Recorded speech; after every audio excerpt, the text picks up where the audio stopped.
3. Hi, this is Anne, and today I want to show you how to do some basic macrame. And this is for the companion video for Czech glass inspirations. And as a result, I'm using all Czech glass. I am using some 8O seed beads that were not part of the mix, because with this particular type of macrame, it's good to have those seed beads. What you'll find in these mixes is if you get really small beads, frequently the Eslon won't fit through it. So what I have here are 9 pieces of Eslon cut in 40-inch lengths, and this is what we're going for. We're going to be doing this fan pattern that's up here. The only knot that's used in this project is a double half hitch, so that's 2 half hitches. It's not actually a special knot, it's just 2 half hitches. So pulling this cord is the outside cord, and I pulled it across the other cords in a 45-degree angle, and the macrame board is lined so that you can get that 45-degree angle appropriately. And I do recommend that you use the macrame board. So what I'm going to do is take this first outside cord, this one here, and I'm going to tie half hitches over this cord that's out at the angle. So there's 1 half hitch, and a half hitch is just coming over this one, under it, and back through the loop. So there's my second half hitch, and this one starts with no beads on the first cord. Now, I have, I do believe, 3 of the small fire polish beads from this mix on the next cord. So what you'll do is take the end. The advantage of this macrame board is, and you can't see it in the camera, but I've got each of the ends of these cords in the notches of the board that's closest to my body. Cord management is the entire gig with macrame and finger weaving. So I don't have cords flopping around anywhere. They're all tucked in where they need to be, if I can find the hole in this bead. All right. And I'm using the Tex 210 Eslon. Well, let's try another one. Got to glare with this light. Try it this way. There we go. Maybe not. All right. So I have 3 of these 3 millimeter fire polish on here. And what I'm going to do is slide them up and under this core cord. And looks like 2 would have been enough. I wouldn't need to put that third one on anyway. All right, so now I'm going to do the double half hitch over. This is always the one I tie the half hitch around. So there's 1 hitch. Here's the second hitch. Comes down to the bottom. Pick up the third cord. It gets no beads. Half hitch. Half hitch. Comes down to the bottom. Pick up the 4 cord. It gets like 5 or 6 of the Czech glass beads. And I love these Czech glass because I can just lay the Eslon on the cord and pick them up. So there's 4. If you find one that has a smaller hole, sometimes you just kind of knock him out of the roll call. And I think I probably need 1 more of those, but we'll see. Let's just see what we've got here. So slide that up, and again it goes under that core cord. Put that, and you want to slide them all the way up to the row of knots above it. And I'm going to put 1 more bead on that one. So pick this guy up, put him on.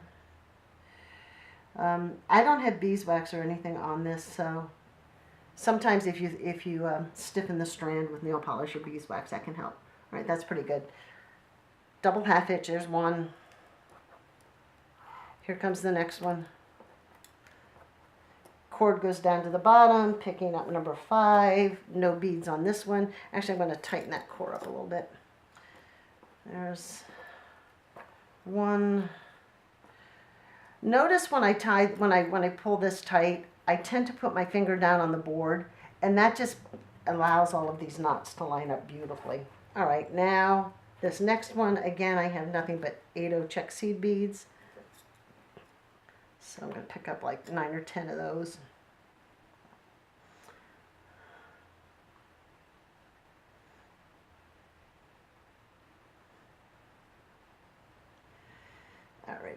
Let's see what we got here. Just slide those up under. That looks about right. 1/2 hitch, 2nd half hitch. The next cord has no beads on it. With this particular fan pattern, every other cord gets beads because there's not enough room for you to put beads on all of them. You'd end up having a bulky, unsightly mess at the top. Now this last one gets 2 of the fire polishes, 1 of the cathedrals, and 3 of the fire polishes. So I have a fire polish, a fire polish,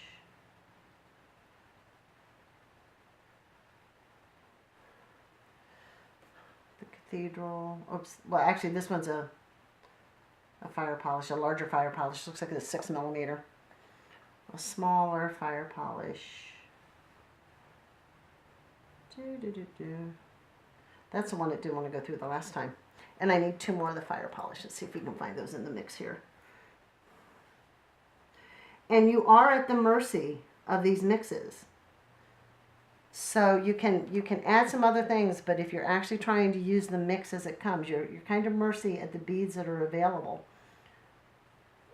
Drops look good on this outside edge too, so but this mix didn't have any drops in it. All right, 1 more, go in there.